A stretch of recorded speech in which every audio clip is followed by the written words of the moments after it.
Kawai ka samla civil engineering hapo Shillong Polytechnic hamaulai, kalapan kutno ela ka jong ka jingim da ka bapasi hapo ka hostel jong ki kentay ha ka step ndriu tarik jamang.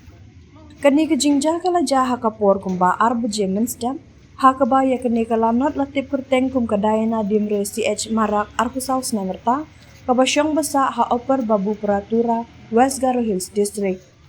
Kani ka samla kadang pule civil engineering, kadang puli mentah haka 4th semester ong ka kubor pulin.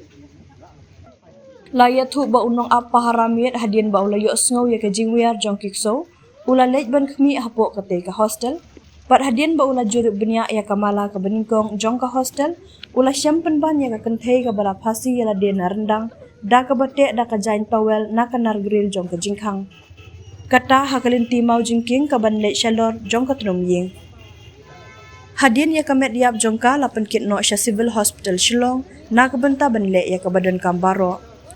Ya ka mobile phone rong blue Samsung Galaxy A03 ka yit khmat rong kti yong bat ka shithi balat ho na kabenta ka donation la kurup no harengkat ka jingadon lang kisaki ong ka kubor pulen.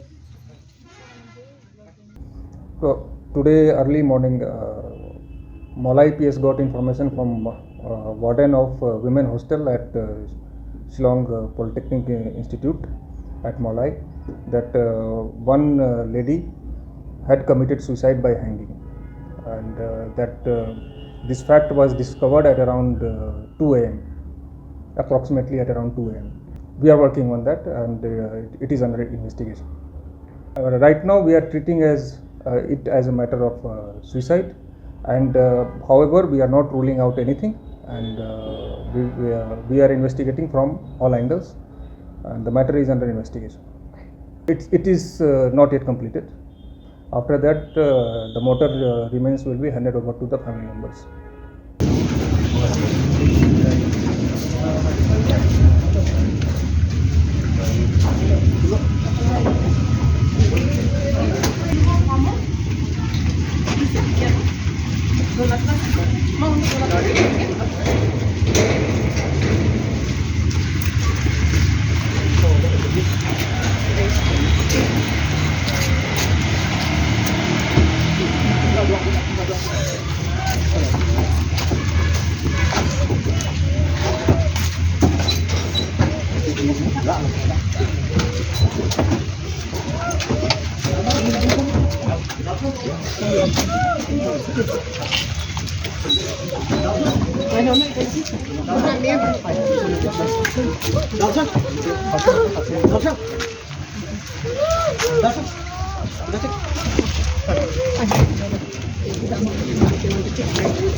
Selalu bina mo?